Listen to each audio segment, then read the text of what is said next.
tiden gået for jeres lille refleksionstid. Så nu er det tid til, at vi får foldet ud jeres forskellige perspektiver, sådan så at vi kan lande et eller andet sted, hvor vi har en fælles forståelse af, hvor skal vi hen, hvorfor vil vi den her vej, hvilken retning skal vi. Ja, hvem har lyst til at lægge ud med perspektiver, deres perspektiver? Jeg glæder mig bare helt vildt til den her dialog, fordi derfra, hvor jeg kom, der talte vi jo simpelthen så meget pædagogik og børn og rød tråd, og det synes jeg simpelthen, vi mangler her. Så det savner jeg. Jeg håber simpelthen, vi kan få gang i de der dialoger og sætte børnene i centrum. Ja. Og måske have en lille smule kreativitet. Det synes jeg nogle gange, vi mangler. Ja. Ikke for den? Ja. Jo, det kan jeg sådan set godt give dig ret i. Altså mener du, at vi lægger noget mere ansvar ud til børnene? For det er jeg jo fortaler for. Det er jo det, de modnes af. Det er det, vi får gode børn ud af. Også i forhold til, når de skal ind på at have et job og en uddannelse. Ja. Men prøv at høre. Jeg har faktisk gået sådan og tænkt lidt over, det kunne være pisse fedt. Vi fik en bus. Ja. Nå, fordi skulle vi komme ud. Folk er vi så gode til det der med, at de skal tælle orme og biller og... Jeg kan godt lide ideen, men har vi penge til sådan noget? Hvorfor ikke? Altså, det har vi ikke. Det kan jeg sige med det samme. Det har vi ikke. Og i virkeligheden, og det er ikke fordi, det er jo godt at have gode idéer. Dem skal vi endelig bare blive ved med at have. En cykler? Kan jeg ikke have cykler? Jeg er nødt til lige... Nu kan jeg altså ikke... Altså, hvor kommer forældre? Altså, vi kan vel ikke bare sidde og beslutte sådan noget her? Hvor forældrene hænger det her? Altså, man kan sige, at forældrene skal selvfølgelig informeres, og de behøver ikke at blive informeret om, hvorvidt vi køber en bus, eller om vi køber cykler. Men selvfølgelig skal de informeres på en eller anden måde.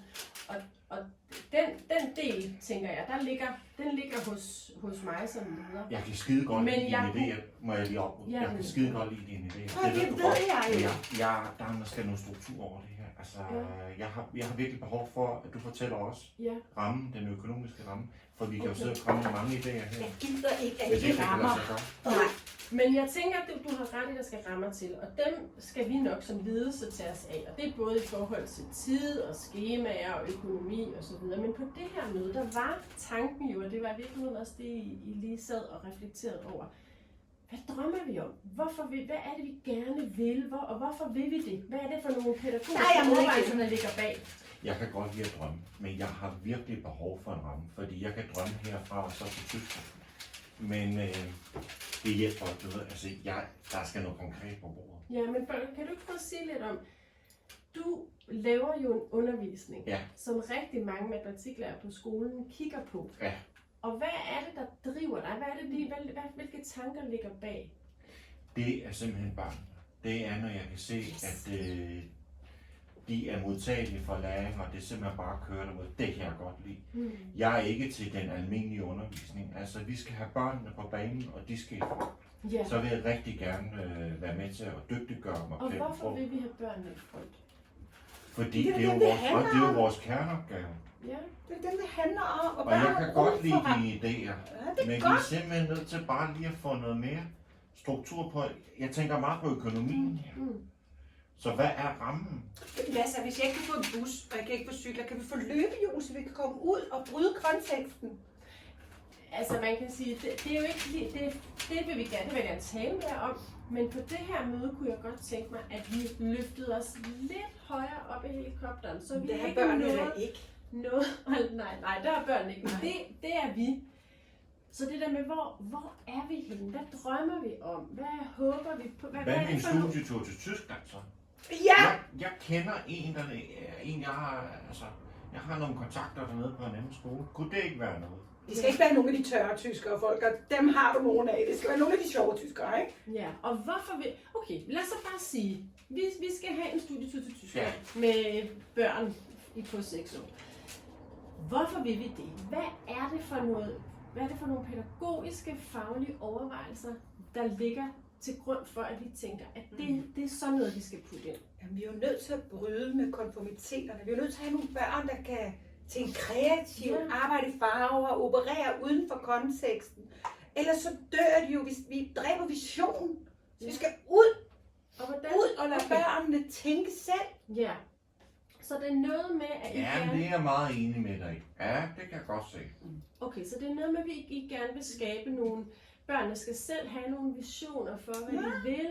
Ja. Spørg Kan I sige børnene. noget mere? Ja, Spørg det er jeg børnene. med på. Hvad er det børnene? Ja. Skal vi spørge? Vi vil gerne have jer spørge. Jeg spørger børnene. Ja, okay, lad os forestille os, vi spurgte børnene.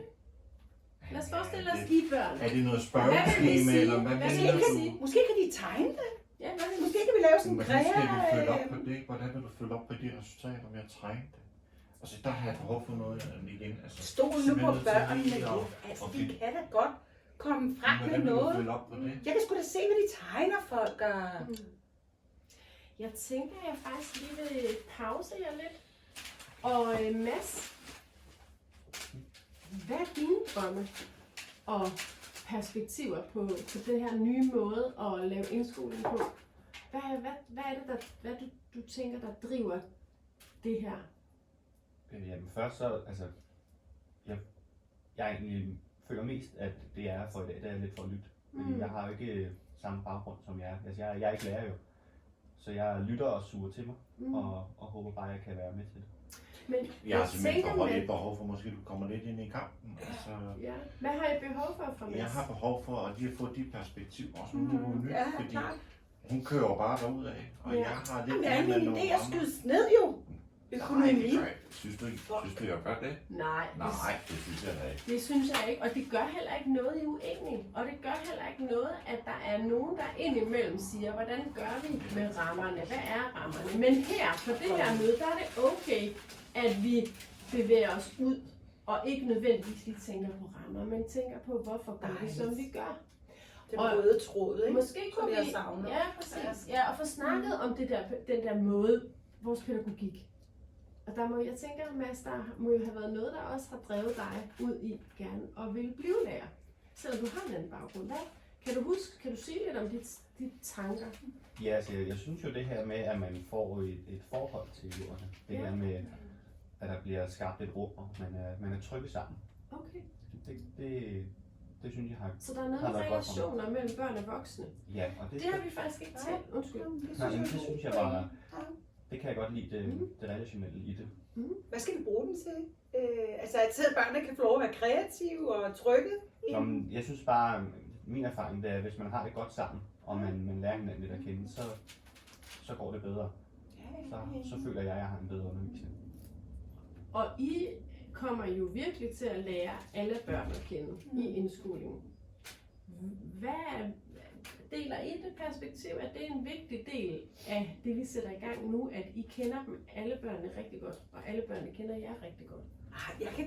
Jeg kan godt også skabe nogle gode rum, uden at jeg kender børnene nødvendigvis. Fordi jeg har nogle greb fra Steinerskolen, altså hvordan vi ligesom går ind og skaber fællesskab via kreativitet.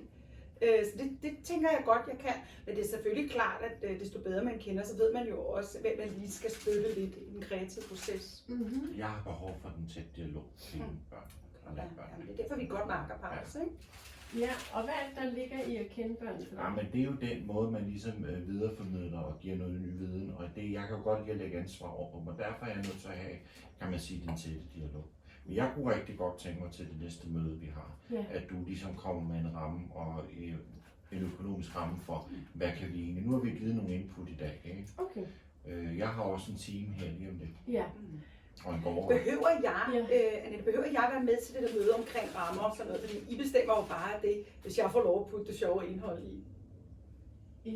Jeg tænker, har du ikke lyst til også ligesom at have være lidt med ind over, hvem? Nej, okay. Jeg skal bare have lov til at udfolde mig, og så vil jeg rigtig gerne, hvis du finder pengene til de der Christiania-cykler, for det tror jeg, at vi kunne gøre noget med. Så skulle vi komme ud i naturen, og vi kunne komme ud og se farverne og føle træerne. Og... Okay. Det vil jeg allerhelst. Jeg kan i hvert fald høre, at vi skal have et møde mere. Helt klart. Og det møde skal måske i højere grad være centreret omkring rammerne. Det vil jeg være rigtig glad for. Ja. Altså, jeg er nødt til at gå nu. Men vi skal også slutte, og det er helt fint. Eller vi skal ikke slutte, men vi kan godt lige tage en pause. Og så kan I måske lige tænke på kaffe. Tak. Så kommer vi tilbage igen. Tak. Yes. Tak.